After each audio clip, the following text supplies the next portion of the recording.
दोस्तों, एक खुशहाल जीवन जीने के लिए व्यक्ति को सकारात्मक होना चाहिए।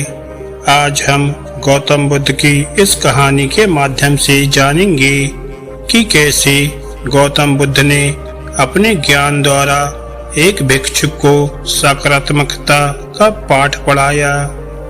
तो चलिए कहानी को शुरू करते हैं। एक समय की बात है, एक बौद्ध भिक्षु था। उसके भीतर हमेशा नकारात्मक विचार उठते रहते थे, जिसकी वजह से वह चिंता और तनाव महसूस करता था। बौद्ध धर्म के सारे नियम तो वह अपना रहा था, लेकिन उसे ये भी पता चल रहा था कि ये सिर्फ बाहर से है, क्योंकि यदि वह बौद्ध धर्म में बताए गए नियमों को भीतर से अपनाता तो उसके अंदर ये नकारात्मक विचार आते ही नहीं। अब उसके नकारात्मक विचार इतने बढ़ गए कि वह धीरे धीरे बौद्ध धर्म के बाहरी नियमों से भी दूर होता गया। अब भिक्षु की चिंता और ज्यादा बढ़ गई, इसलिए उसने फैसला किया कि अब गौतम बुद्ध ही उसकी समस्या का समाधान कर सकते हैं। भिक्षु गौतम बुद्ध के पास पहुंचा और कहने लगा, मुझे आपसे अपनी एक समस्या के विषय में बात करना है, पर मुझे बताते हुए थोड़ा संकोच हो रहा है। तब बुद्ध बोले, संकोच किस बात का है शिष्य? उसकी तो यहाँ कोई जगह ही नहीं है। तब भिक्षु बोला, बुद्ध, मेरे भीतर नकारात्मक विचार बढ़ गए हैं।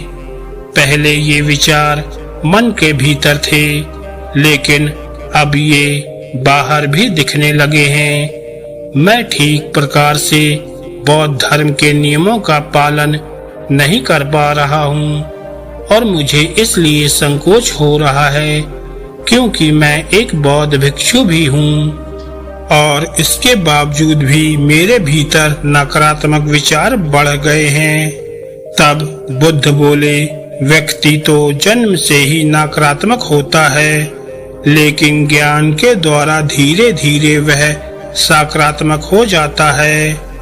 तब भिक्षु बोला, मैंने तो यहाँ रहकर पूरी बौद्ध शिक्षा प्राप्त की है, लेकिन उसके बावजूद भी मेरे मन में नकारात्मक विचार आ ही जाते हैं। आप मुझे बताइए कि मैं किस प्रकार इसे दूर कर सकता हूँ।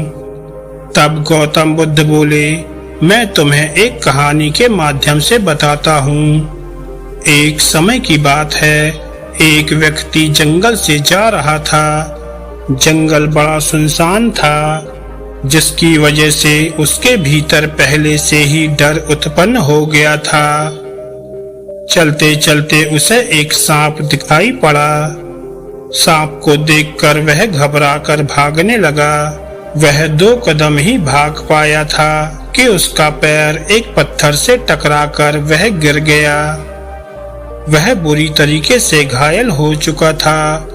उसके पास इतना भी साहस नहीं था कि वह दोबारा उठ सके। उसको लगा अब तो वह मरने ही वाला है।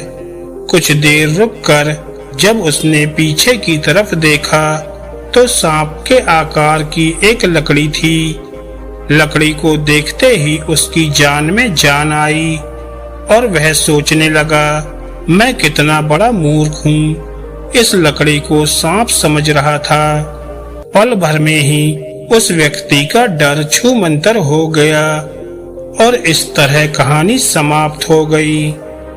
फिर बुद्ध बोले, तुम्हारे भीतर भी डर है, कुछ छिन जाने का, कुछ पाने का, कुछ खोने का, और इसी डर के कारण तुम्हें चिंता और तनाव हो जाता है और इन सब के पीछे नकारात्मकता अपने आप ही चली आती है। तब भिक्षु बोला, हाँ बुद्ध, आप सही कहते हो, लेकिन मैं इस विषय में आपसे थोड़ा और जानना चाहता हूँ कि कैसे मैं एक सकारात्मक इंसान बन सकता हूँ। तब बुद्ध बोले, तुम ध्यान से मेरी बताई गई बातों को सुनो। बुद्ध ने सकारात्मक होने के विषय पर एक एक करके उपदेश देना शुरू किया। बुद्ध बोले, हमेशा जागरूक रहो, हमेशा वास्तविक जीवन में जीने की कोशिश करो और किसी भी घटना से तुम्हारे भीतर क्या प्रतिक्रिया होती है उस पर विशेष ध्यान दो। धीरे धीरे इससे तुम्हारी जागरूक होने की शक्ति बढ़ जाएगी। फिर बुद्ध आगे बोले, दूसरों को माफ करना सीखो। यदि किसी से गलती हो जाए तो उसे माफ करना सीखो। ऐसा करने से तुम्हारे भीतर चिंता और तनाव कम होता जाएगा। दूसरों के साथ साथ खुद को भी माफ करना सीखो। ऐसा करने से तुम्हारे भीतर आत्मग्लानि कम होती जाएगी। बुद्ध आगे बोले, नकारात्मकता का कारण खोजो। दुनिया में कोई भी चीज बिना कारण के नहीं होती। तुम्हारी नकारात्मकता का असली कारण क्या है, उसे खोजने का प्रयास करो। उसके जड़ तक जाओ ताकि तुम ये देख सको कि तुम क्यों नकारात्मक हो रहे हो। खोजते खोजते समझ जाओगे। बुद्ध आगे बोले, आभार व्यक्त करो। जीवन के प्रति हमेशा अपना आभार व्यक्त करो। देखो कि जीवन ने तुम्हें क्या क्या सकारात्मक दिया है। ये सोचो कि तुम कितने सौभाग्यशाली हो कि तुम्हें बुद्धत्व को जानने का मौका मिल रहा है। बुद्ध की ये बात सुनकर भिक्षु ने उनके आगे हाथ जोड़ लिए। भिक्षु बोला, हे बुद्ध, आपके इस ज्ञान से मेरी नकारात्मकता दूर होती जा रही है। अब मैं जान गया हूँ कि नकारात्मकता मेरे भीतर है तो सकारात्मक भी मेरे ही भीतर होगा। नकारात्मकता बिना किसी प्रयास के मिल जाती है, लेकिन सकारात्मकता के लिए मनुष्य को हमेशा खोज करनी पड़ती है। ऐसा कहकर भिक्षु ने बुद्ध को धन्यवाद दिया।